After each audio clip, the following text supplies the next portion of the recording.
Welcome to the vlog. Welcome to No Boring Days.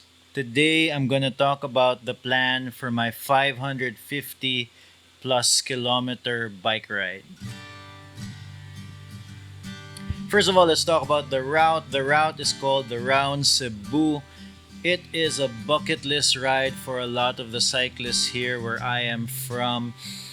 We live in an island called Cebu Island, and the coastal roads are approximately 550 plus kilometers and probably 3 to 4,000 meters of climbing. It's a lot of cycling. For our Round Cebu attempt, we scheduled it on July 24 to 25. It's going to be a 2-day attempt. I've done it before with the End Polio Now crew in 2019. We did it in over 3 days. And the difference is, of course, it was a longer time span, but also, in a way, it was a lot more organized. We had, we had cars following us. When we reached our checkpoints, there was food already, so we didn't really need to buy food. There was food and water. And the difference now will be we're doing this mostly unsupported. I don't think we will have a car following. I'm not too sure if that's happening. Definitely, once we reach the checkpoints, we're going to have to buy food. And we'll have to sort all of those things out. And we're only going to be doing it in 2 days. So it's going to be a little bit harder. So the plan is admittedly a little bit ambitious, especially since as a group we've never done this distance before and we've never done it at that speed. Now we've been doing a lot of practice lately. We've been doing 100 kilometers back-to-back weekends, 150 kilometer days, some hard rides on the weekend at the targeted speed that we are aiming for. We're aiming for about 25 kilometers per hour average. We'll see. As I said, this is just a plan, and if you know the famous Mike Tyson saying, everybody has a plan till they get hit in the face, and this route is definitely going to hit us in the face, especially because a couple of things can go wrong. Somebody might bonk, we might bonk, somebody might cramp, somebody might have a disastrous mechanical. Hopefully no one crashes. That would be really bad. But that's not going to happen. And, we might even go too slow. If we're going too slow, that just means we're not going to have enough time to rest. So that could be a problem as well. There's a lot of things that can go wrong. But, no matter what, it's likely going to be a good, fun day on the bike. Okay, so here is a look at the route. Here it is. This is day one. Day one is going to be 302 kilometers with approximately 1,880 meters of climbing. As you can see in the profile, it's mostly flat with a climbing section over here. That's going to be the biggest climb. It's going to be towards the end of the day. And then we're going to end at that point over there. The start point is Cebu City, Capital. Capital is the kilometer zero of Cebu Island. It's just nice to start in a kilometer zero. I mean, the reality is I'll be starting from my house, biking to kilometer zero. So kilometer zero is 10 kilometers away from my house, but you get the idea. So this is the starting point. And the first stop will be here. You can take a look at the schedule. The first stop will be in Argao, roughly 65 kilometers out. That's a coffee shop of our friend called Cusco. I'm gonna have some coffee there. I allotted 15 minutes for the breaks, but of course the break, it really depends on the situation as we are there on the day. And then eventually we will go off again and do another 38 kilometers and stop in Bolhoon. I don't know how to pronounce that. There's going to be a Julie's there. Julie's is a bake shop.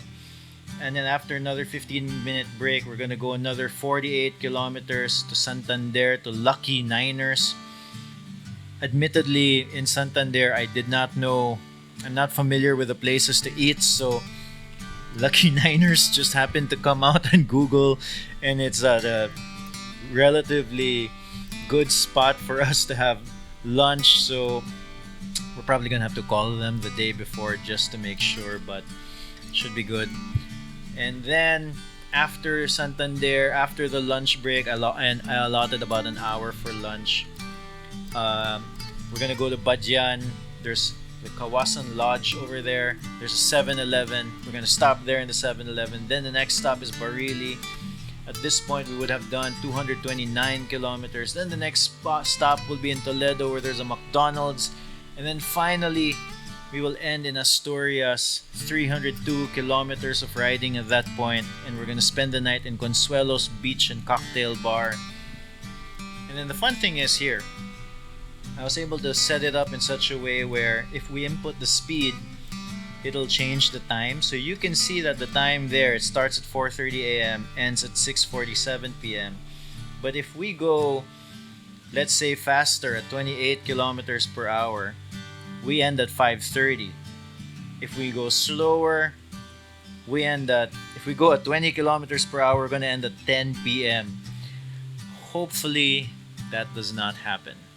So 25 is a nice little sweet spot, especially for day one. It's really important for day one that we get to the resort at a decent time, because that will just give us some time to rest and relax before we do it all over again the next day.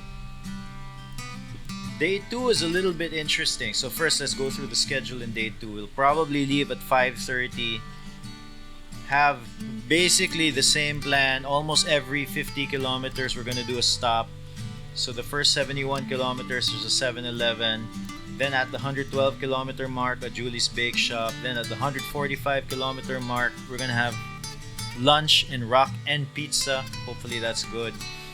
Then we have a friend, Carlo, hooked us up in Torta og Uban pa in Catmon. We're hoping to get some good food and coffee there.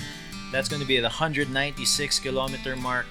Then right before heading home, we're going to stop by Seferino in Liloan before, well, like I said, my house is before Capitol, so I'm going to be home already, while the rest of the guys will go to Capitol. They're in that area. So that's the plan. So this is day 2. The interesting thing about day 2 is, so first day 2, that's 251 kilometers and approximately 1,320 meters of climbing. But this area here, I am not familiar with. Hopefully the roads are fine.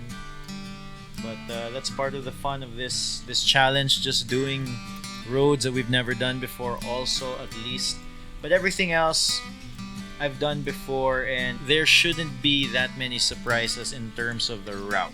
And if you are watching this before July 24 and 25, I'm going to try to figure out a way to let you do like some dot watching. Like you can track our progress online. On Strava, there is a beacon feature that allows emergency contacts to keep track of you. I'm thinking I can just get the link to that tracker and put it on the Villain Cycles Instagram. You can follow Villain Cycles on Instagram.com/VillainCyclesPH.